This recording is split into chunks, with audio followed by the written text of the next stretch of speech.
Hi guys, मैं कहना वशिष्ठ और आज आप सबका मैं स्वागत करती हूँ मेरे शो बी बोल्ड विद गहना। और आज की हमारी गेस्ट है आयशा पठान। हाय आयशा। हाय। आपका स्वागत है हमारे शो में। सो आयशा, हमारी एंटायर ऑडियंस जानना चाहती है आपकी जर्नी। आज जो आप यहाँ तक पहुँची हैं, आपने क्या स्ट्रगल किए और जब आपने डिसाइड किया कि आपको एक एक्ट्रेस बनना है तो आपके सामने क्या क्या चुनौतियाँ आई, उनके बारे में लोगों को बताइए। मैंने अपनी जर्नी ऑलमोस्ट 6 इयर्स पहले स्टार्ट की थी और 6 साल पहले ऐसी बैठी हुई थी, पापा के साथ में बातें चल रही थी, ईद का मौका था। पापा को कह दिया कि मुझे बनना एक्ट्रेस। पापा ने कहा कि यार पहले पढ़ाई कर ले, कुछ बन जा पढ़ाई में, फिर कर लियो। मैंने मना कर दिया कि नहीं, मैं करूँगी तो अपने दम पे करूँगी। 1 साल लिया था घर से। 1 साल के अंदर मैंने मॉडलिंग स्टार्ट की, देन मैंने मॉडलिंग से एक्टिंग में कदम रखे। लवली। तो जब आपने अपने मम्मा पापा को बोला होगा कि आपको एक एक्ट्रेस बनना है, टफ था उनको कन्विंस करना कि नहीं वो हो गया था? बहुत टफ था। ऑलमोस्ट जो 1 साल में मैंने किया है वो बिना बताए किया है। जैसे क्लासेस, एक्स्ट्रा क्लासेस है तो एक्स्ट्रा क्लासेस के चक्कर में ऑडिशंस के लिए चले गए, या फिर शूट कर लिया। तो ऑलमोस्ट मेरी जो डेडलाइन रहती थी घर की वो 10 बजे की होती थी, तो कुछ भी करके मुझे 10 तक घर पे पहुंचना पड़ता था। और हमारे यहाँ तो टाइम का कुछ पता ही नहीं होता कब कितने क्या बच जाए। तो मुझे एक बात बताओ आयशा, जैसे आपने काफ़ी सारी सीरीज की हैं जिनमें इंटीमेट सीन्स थे, बोल्ड सीन्स थे, तो कभी ऐसा हुआ है कि बोल्ड सीन करते करते आप सपोज स्मूच कर रही हैं एक्टर को और आप टर्न ऑन हो गई हो, और ऐसा हुआ हो कि मेकअप मैन आके आपको डिस्टर्ब कर रहा है या डायरेक्टर ने अचानक से कट बोल दी and you just don't want to stop, आपका मन ही नहीं, आप चाहते बस यार चलता रहे, ऐसा कभी हुआ है? ऑनेस्टली बोलो तो ऐसा कभी नहीं हुआ। ओके। क्योंकि मेरे लिए इंटीमेट सीन जो है वो एक आर्ट है। लाइक अगर आप आपके काम से प्यार नहीं कर सकते हो तो आप खुद से भी नहीं कर सकते। करेक्ट। और जैसे आप कह रहे हैं आप टर्न ऑन नहीं हुई, लेकिन कभी ऐसा हुआ है कि आपने जिस एक्टर के साथ प्रॉपर सीन किया है और आपको सीन करने के समय बहुत मजा आया, तो आपको ऐसा लगा यार काश ये बंदा मेरे से रिलेशनशिप में आ जाए, ऐसा कभी हुआ है? और अगर हुआ है तो प्लीज शेयर विद अस। ऐसा जरूर हुआ है और आज वो बंदा मेरे साथ रिलेशनशिप में भी है। लवली। तो पब्लिक को बताइए उसका क्या नाम है?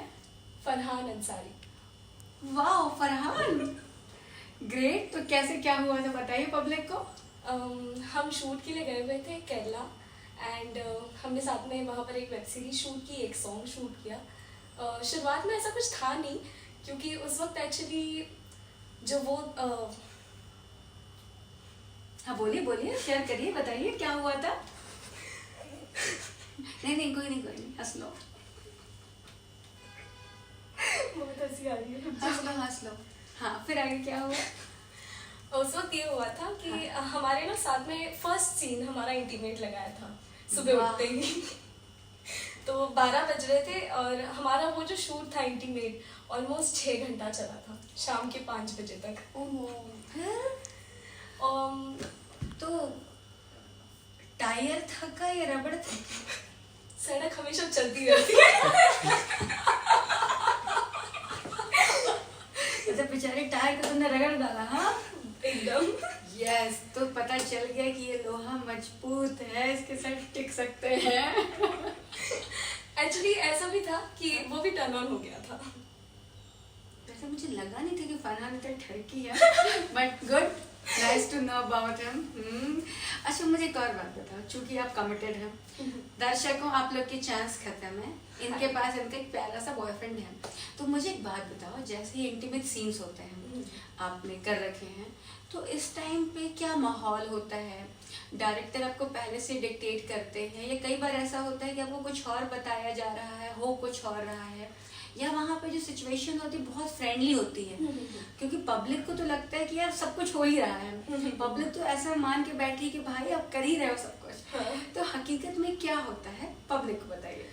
हकीकत में एक्चुअली डायरेक्टर जो होते हैं वो हमें बताते थे कि यहाँ से यहाँ तक आपका बाउंड्री है। हाँ सेट है, यहाँ पे आपको जो करना है वो करना, बस सच में कुछ मत करना। तो हम बस अपने हिसाब से जो एक्टर होते हैं अपोजिट कैरेक्टर, उनके साथ में हम एक बॉन्ड बना लेते हैं, केमिस्ट्री करके फटाफट निपट जाता है। बड़ा डिसअपॉइंटिंग है, हाँ, निपट जाता है तो सुनने से कितना खराब लग रहा है। हाय, जहाँ निपटाना नहीं था वहाँ 6 घंटा तो खींच लिया मैंने। फरहान लकी हो तुम, लड़कियां बड़ी मरी जा रही हैं तुम्हारे ऊपर। अच्छा मुझे एक और बात बताओ, जैसे कि आप एक नॉन फिल्मी बैकग्राउंड से हैं, तो आप दर्शकों को क्या बताना चाहेंगी कि अगर उनको अपना करियर बनाना है फिल्म इंडस्ट्री में, बहुत सारे हर्डल्स आते हैं, बहुत सारी चुनौतियाँ आती हैं, बहुत सारे लोग होते हैं जो बेवकूफ़ बनाते हैं, और कई बार क्या होता है ना कि क्या कहा जाता है कि 90 डेज में पेमेंट मिल जाएगी, कभी नहीं होती। फिर बहुत सारे लोग कास्टिंग काउच वाले मिलते हैं, कुछ और बोलते हैं, होता कुछ और है ना। तो बहुत सारी चीज़ें हैं जो बदल जाती हैं। तो आपने ये जो भी प्रॉब्लम फेस की है पब्लिक को बताइए, और जो भी लोग इंडस्ट्री में आना चाहते हैं उन्हें क्या करना चाहिए ये भी बताइए। जैसे ये जो कास्टिंग काउच वाले होते हैं, कास्टिंग काउच के लिए ये कहूँगी कि आप कभी ट्रस्ट मत करना। और ये जो 90 जो डेज होते हैं उसके बाद जो पेमेंट होता है, इस पे तो कभी जिंदगी में भरोसा मत करना। एक बार अपने आप पे कर लेना, लेकिन इस बात पे मत करना।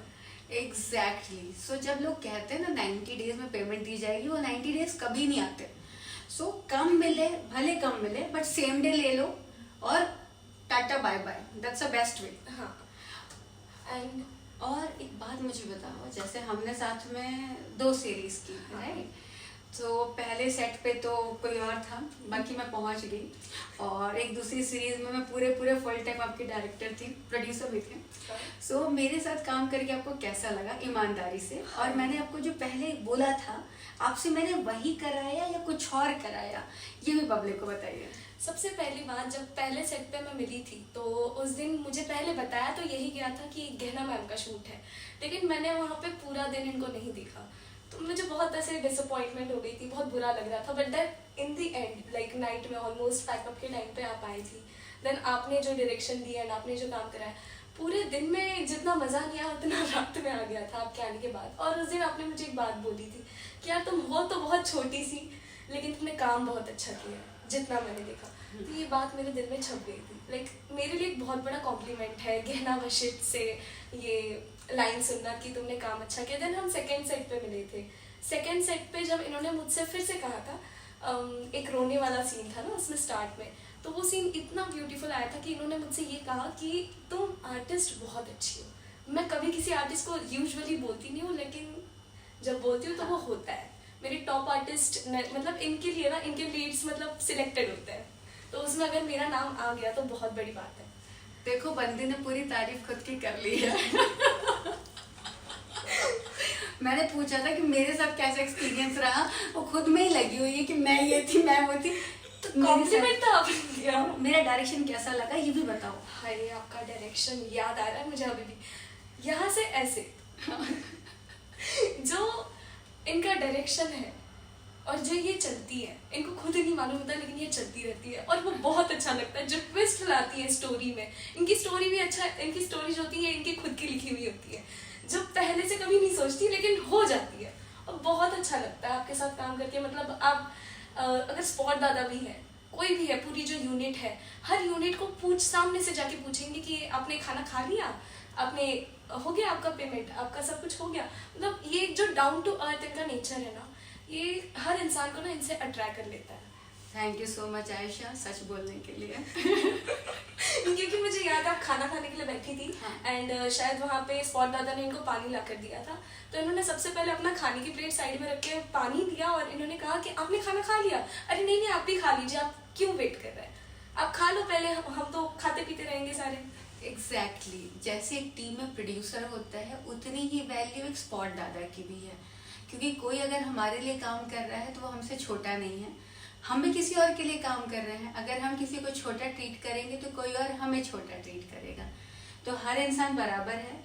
एंड आयशा, अपने फैंस को अपना इंस्टा हैंडल बताइए, और अगर आप उन्हें कोई मैसेज देना चाहते हैं अपने बैचमेट्स को, अपने फैंस को, अपने स्कूल फ्रेंड्स को, अपने कोई सीरीज के बारे में या कुछ भी बताना चाहती हैं, as well as your insta handle बताइए लोगों को कि वो आपको फॉलो कर सकें। तो मेरा इंस्टा हैंडल है AISHA Aisha_PATHAN पठान 27।